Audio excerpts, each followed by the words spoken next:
Ethnic cleansing क्या होती है?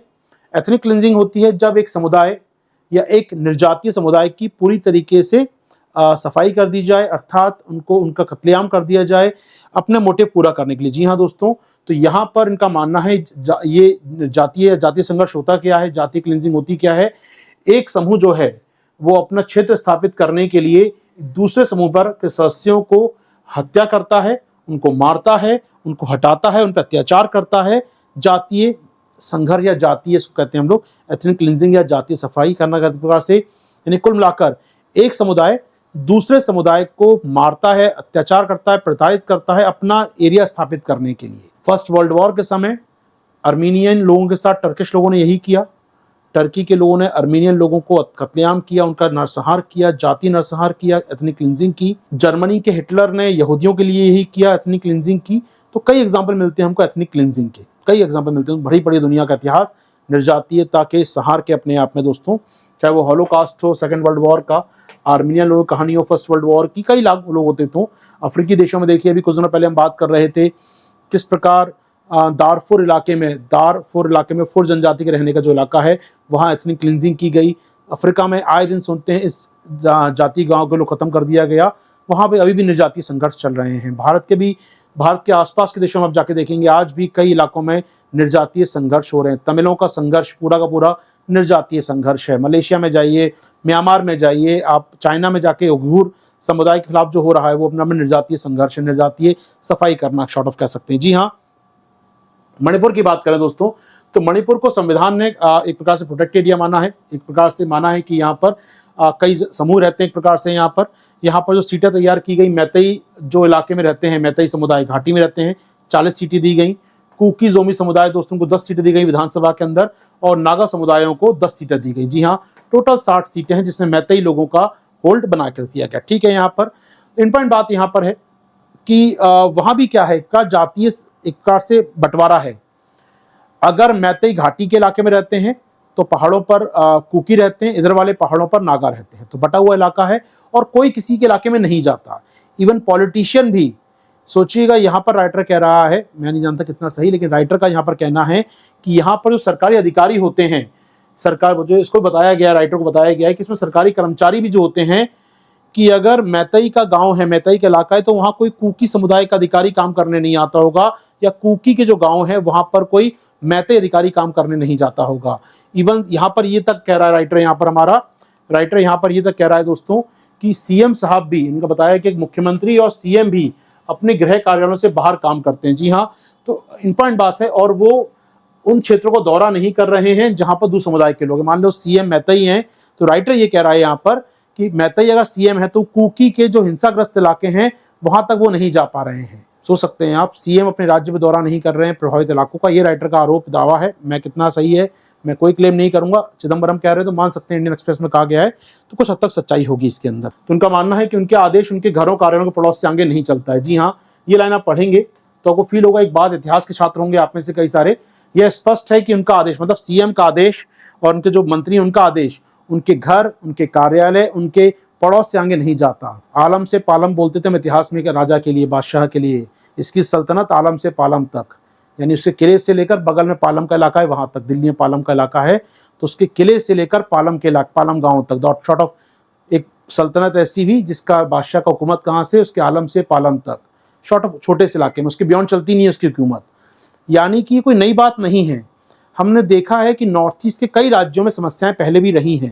अगर आप याद करें, लास्ट ईयर मुझे याद है जब रवि साहब गवर्नर थे 2 साल पहले नागालैंड के, जो समय तमिलनाडु गवर्नर आपको याद होगा, जब रवि साहब गवर्नर थे नागालैंड के, तब नागा जो अलगाववादी हैं वो टैक्स वसूलते थे लोगों से, जो सेपरेटिस्ट ग्रुप है नागा के, वो टैक्स वसूलते थे स्थानीय लोगों से। तो रवि साहब ने काफ़ी कुछ बताया, लिखा भी इसके बारे में। उन्होंने कहा कि जो सीएम हैं उनके पास पावर ही नहीं है, सीएम है नागालैंड के कहने को, लेकिन उनके राज्य के अंदर कुछ अलगाववादी, कुछ separatist group tax, even illegal tax वसूल रहे हैं और लोग दे रहे हैं वो।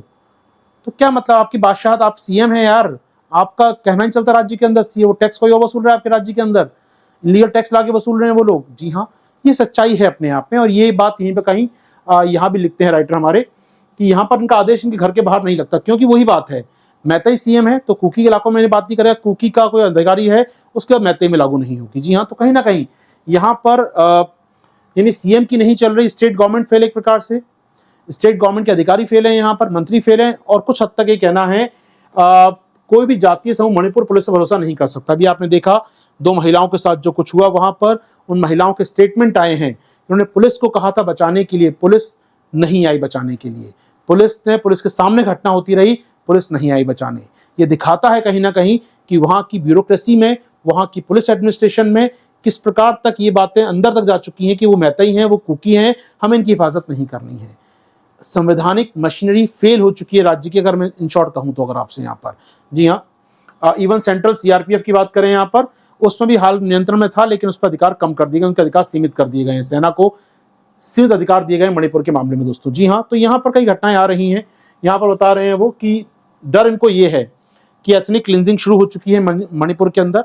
अब ये बात पे कितना दम है इसको लेकर मैं नहीं जाऊंगा, क्योंकि राइटर का अपना एक पॉलिटिकल अप्रोच हो सकता है कि मणिपुर में एथनिक क्लिनजिंग हो रही है, लेकिन राइटर एक एविडेंस दे रहा है जो कि जानना जरूरी है अपने लिए। वो कह रहा है कि मणिपुर में क्या हो रहा है, ये मैतेई का इलाका है, मान लीजिए कुकी का इलाका है, नागा का इलाका है, तो जो यहाँ पर जो कुकी रहते थे वापस जा रहे हैं अपने इलाकों में, यहाँ जो मैतेई रहते थे अपने इलाकों में वापस जा रहे हैं, यानी कि राज्य के अंदर ब्लॉक बन गए, सफाई हो रही है शॉर्ट ऑफ एक प्रकार से। और इवन जो पड़ोसी राज्य मिजोरम, मिजोरम में मेन ट्राइब है मिजो, जो कुकी से लिंक मानते हैं अपने आप को, जो समुदाय के एक भाई मानते हैं अपना, कुकी से लिंक है अपने आप में इनका।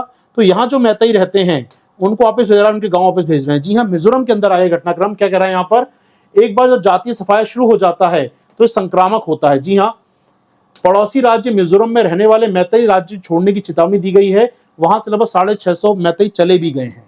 एक बड़ी बात है, एक बड़ी घटना है अपने आप में। अगर मिजोरम जो पीसफुल स्टेट है अपने आप में, मिजोरम में बहुत पीसफुल स्टेट है, मिजो समुदाय जो जोड़ता है अपने आप को कुकी के साथ, रिलेटिव मानता है अपना, वो ये कुकी के साथ वो अपने आप को जोड़ पाता है मिजो समुदाय, तो ऐसे में इनके संबंध इनके साथ हैं। यहाँ कुकी अगेंस्ट है मैतेई के, तो मिजोरम में जो मैतेई रहते हैं उन पर अत्याचार तो नहीं हो रहे, लेकिन कहा जा रहा है आप चाहिए अपने गांव, अपने इलाके में जाइए, अपने घाटी में जाइए। एथनिक क्लिनजिंग, जी हाँ, एक समुदाय दूसरे समुदाय को अलग मान रहा है, अपने क्षेत्र स्थापित कर रहा है, ये इलाका मिजो का है, निकलिए यहाँ से बाहर। तो निश्चित तौर पे संक्रामक है ये अपने आप में, एक प्रकार से कहें तो अपने आप में ये कहीं ना कहीं एक कंटेजियस चीज है अपने आप में, संक्रामक चीज है अपने में दोस्तों। ठीक है, तो बताया मैंने आपको 4 मई की घटना जो मणिपुर में महिलाओं के साथ हुआ, उस बताया गया कि महिलाएं पुलिस के पास घुसती रही, यहाँ पर जाती रही, उनको शिकायत करती रही यहाँ पर वो, उसके बाद भी उनको कुछ नहीं किया, मुख्य पुलिस ने यहाँ पर कुछ नहीं किया गया। एफआईआर 18 मई को लिखी गई इस बारे में, एक एफआईआर 21 जून को लिखी गई, उसके बाद भी घटनाक्रम कुछ नहीं हुआ। सोचिएगा 4 मई को घटना होती है, 18 मई को एफआईआर लिखी जाती है, पुलिस कुछ नहीं करती, 21 जून को एक और एफआईआर लिखी जाती है, पुलिस कुछ नहीं करती, 19 जुलाई को जब वीडियो आ जाता है पब्लिक डोमेन में तब एक्शन होता है, और सीएम साहब कहते हैं शाम तक गिरफ्तार कर भी लेने कुछ लोगों को। वहां पर ये गिरफ्तारी शायद पहले हो जाती, मीडिया में आने से पहले, उस वीडियो के उस गंदे वीडियो के पब्लिक डोमेन में आने से पहले अगर गिरफ्तारी हो जाती तो शायद समुदाय में संबंध अच्छा होता, समुदाय को लगता कि पुलिस सरकार उनके लिए है। हाँ, वो नेशनल मीडिया में आ गया, इंटरनेशनल मीडिया में आ गया वीडियो, वो उसके बाद सरकार जागी है, निश्चित तौर पर कोर्ट जागी, कोर्ट ने कहा भैया हटो, आपसे कुछ नहीं हो रहा, हम देखते हैं मैटर को। अगर तब मणिपुर में कुछ जांच हो रही है तो निश्चित तौर पर मामला गंभीर बहुत ज्यादा है। जी हाँ दोस्तों, तो बात कुल मिला चल रही है यहाँ पर, तो मणिपुर संकट पे बहस होना चाहिए। 20 जुलाई के बाद संकट पे संसद में बहस नहीं हो रही है, सरकार चाहती है पीएम साहब नहीं बोले इस मुद्दे पर, विपक्ष चाहता है पीएम साहब बोले इस मुद्दे पर, लगातार बहस बनी हुई है दोस्तों। उम्मीद कर रहा हूँ यहाँ पर बड़ा अच्छा लास्ट लाइन है दोस्तों, हमारे संविधान संस्थापक जो थे उनको ये उम्मीद थी कि हम सब एक बहुजातीय, बहुधार्मिक, बहुसांस्कृतिक और बहुभाषी राष्ट्र का निर्माण करेंगे। जी हाँ, बहुजातीय, बहुधार्मिक, बहुसांस्कृतिक, बहुभाषी, जी हाँ, एक ऐसा देश बनाएंगे हम लोग जो मल्टी रेशियल हो, मल्टी रिलीजियस हो, मल्टी लिंग्विस्टिक हो, मल्टी कल्चरल हो, जो समानता, स्वतंत्रता और भाईचारे पर टिका हो। लेकिन हम कहाँ खड़े हैं आज, यही चीज़ें नहीं मिलती हैं। आज देश में एथनिक क्लिनजिंग की घटनाएं हो रही हैं, देश में जाति, धर्म, भाषा के नाम पे अलगाव हो रहा है, या हम लोग जो एक होना चाहिए हम लोगों को एक नहीं है। तो निश्चित तौर पे जो हमारे संविधान के रचना करते थे, संविधान बनाए इन्होंने, जिन्होंने देश को आज़ाद कराया, उनको लगे हम क्या करके गए देश के लिए। जी हाँ, तो ये कुछ बातें हैं दोस्तों आर्टिकल की, उम्मीद कर रहा हूँ आर्टिकल आपको क्लियर हो गया होगा। प्री का मेंस का आप जुड़ना चाहें जुड़िए मेरे साथ, अभी डिस्काउंट भी चल रहे हैं आपके लिए दोस्तों। मेरा कोड है आशीर्वाद 360, आप नीचे लिखा हुआ देख सकते हैं, आशीर्वाद 360 कोड यूज करिए, डिस्काउंट मिलेगा आपको अकेडमी जुड़ने पर। अभी आज जोड़ सकते हैं तो अच्छी बात है, क्योंकि बहुत अच्छे ऑफर चल रहे हैं। कोई भी समस्या आती है टेलीग्राम ग्रुप पे आप मुझसे चैट कर सकते हैं, बात कर सकते हैं, लगातार मैं जुड़ा रहता हूँ आप लोगों से, अपनी फ्रिक्वेंसी से बात होती रहती है आजकल तो चैट पर आजकल। हर 5-7 दिन में चैट हो रही है, अच्छी बात है, जो कि कम्युनिकेशन बना रहे हैं हमारे बीच में। तो कोई पूछना हुआ करे, आप वहाँ भी आ सकते हैं मुझसे पूछने के लिए। अगर यहाँ पर आपको लगता है कोई मुश्किल होती है बात करने में, तो आप चैट में आ जाइए। उसके लिए करना क्या, वो टेलीग्राम ग्रुप है दोस्तों अपना आशीर्वाद सर नोट्स ग्रुप का, ज्वाइन कर लीजिए उसको। यहाँ क्लास के नोट्स भी हैं, चैट के लिंक भी हैं, और ऑफकोर्स वहाँ पर आपके साथ बात मेरी हाथ होती रहती है। उम्मीद करूँगा दोस्तों जुड़ पाएंगे मेरे साथ आप लोग। बाकी आरंभ बैच आने वाला है, जहाँ मैं साइंस टेक ला रहा हूँ दोस्तों। तो 3 अगस्त से आरंभ बैच आ रहा है आपके लिए। तो बहुत कम फीस में जुड़ना चाहें, जुड़िए हमारे पूरी फीस के साथ या पूरे कोर्स के साथ, जिसमें मेरे आपको आर्ट एंड कल्चर मिल जाएगा, करंट मिल जाएगा, इकोनॉमी मिल जाएगा, साइंस टेक सब मिल जाएगा दोस्तों। और ये सभी लॉन्च हो रहे हैं अगले 10-15 दिन के अंदर आपके लिए, ठीक है। तो आज शाम तक उम्मीद करता हूँ करंट अफेयर्स डेट में आपको दे दूंगा, कब से आ रहा है करंट अफेयर्स आपके लिए दोस्तों। चलिए, तो अभी दीजिए मुझे आप आज्ञा। मुलाकात होगी आपके साथ मेरी अब रात 9 बजे, जब हम बात करेंगे आपके साथ साइंस टेक बैच में, साइंस टेक क्लास में। तब तक ले दीजिए आज्ञा। थैंक यू, शुक्रिया, जय हिंद।